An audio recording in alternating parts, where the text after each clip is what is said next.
Hi, this is Hank reporting from Kyiv, and this is my update on Russian-Ukrainian war. Let's see what happened around Ukraine in the last 24 hours. Day of the Constitution. Another nuclear threat. Sea drones against warships. Today, Ukraine celebrates the 28th Constitution Day. After gaining official independence in 1991 as a result of the collapse of the Soviet Union, our country began to form its face on the world stage as a separate entity, and 5 years later, in 1996, an official document was signed in the Parliament of Ukraine that defines the rules by which we exist today. According to the government, the original draft of the constitution was changed at least 15 times, and even the last edition before signing contained about 6,000 amendments. I became interested in learning a little more about the history of our constitution because, to be honest, I have never been interested in this. And I found it curious that the first constitution in Ukraine was written by a military leader whom we called Hetman, Philip Orlik, in 1710, and it was considered the first official written constitution in whole Europe.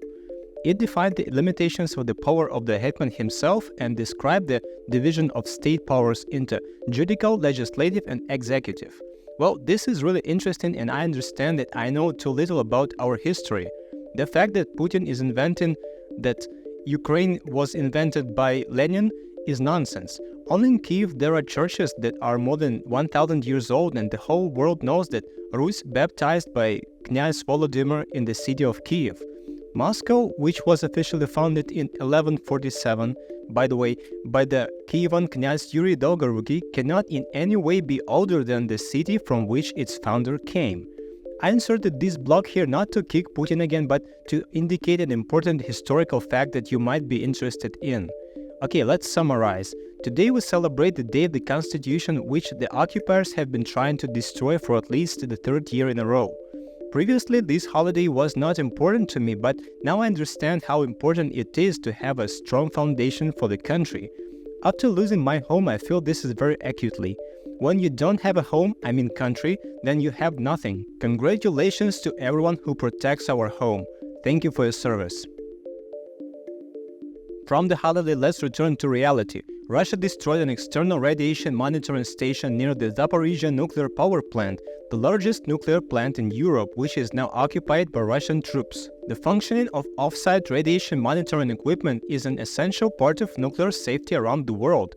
These systems are important for continuously monitoring radiation levels and, in case of an emergency, for quickly assessing the ongoing and potential radiological impact and what protective actions may need to be taken, says General Grossi, director of the International Nuclear Energy Agency. The loss of one radiation monitoring station does not have a direct impact on safety at the ZNPP, but it forms part of continuous erosion of a range of safety measures during the war that remains a deep source of concern, he added. Here we go again. Russians remembered their wildcard, the occupied nuclear power plant. Hey world, we remind you that if our nuclear weapons don't scare you, then maybe the possibility of a powerful nuclear disaster will.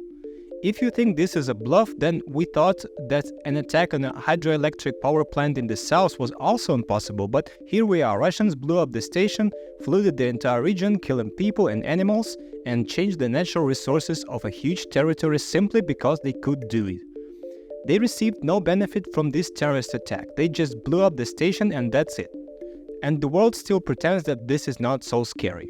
I hope that the report by Rafael Grossi, director of the main international structure for the supervision of nuclear safety, will reach the very top and politicians will become a little more active in supporting Ukraine before a big kaboom occurs.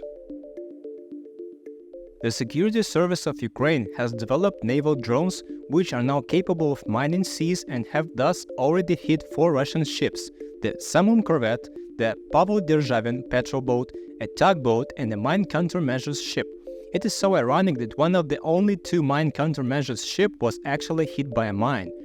As they say, you only had one job. This photo shows how the damaged Samum is being towed. After Ukrainian drones hit a third of the Russian Black Sea Fleet, the occupiers erected a huge number of barriers near Sevastopol, and the Ukrainian Security Service developed such countermeasures. It is said that water mines have been created mostly from plastic, making them difficult to detect. The total weight is about 200 kilograms, and I'm willing to bet that they make a proper kaboom. Wall Street Journal writes this: For a long time, the Russians could not understand what was going on, but after the large patrol boat Pavel Derzhavin struck the site at the entrance of Sevastopol Bay on October 11, minesweepers and divers combed the sea for mines, but obviously nothing was found, since on October 13, Pavel Derzhavin was redirected to another port for repairs. But when leaving the Sevastopol Bay, he again came across a mine. A large tugboat sent to rescue him also hit a mine, and he himself had to be towed back to port. According to Wall Street Journal, remote mining carried out by Ukrainian Sea Baby drones is the first example of such successful mining in the world. When I see a fundraiser for sea drones, I'm always like this: shut up and take my money. This will be a short video today because I'm stuck between blackout schedules and I won't be able to finish it late at night, sorry. This was my short update on the Russian-Ukrainian war for day number 856. Take care and see you tomorrow.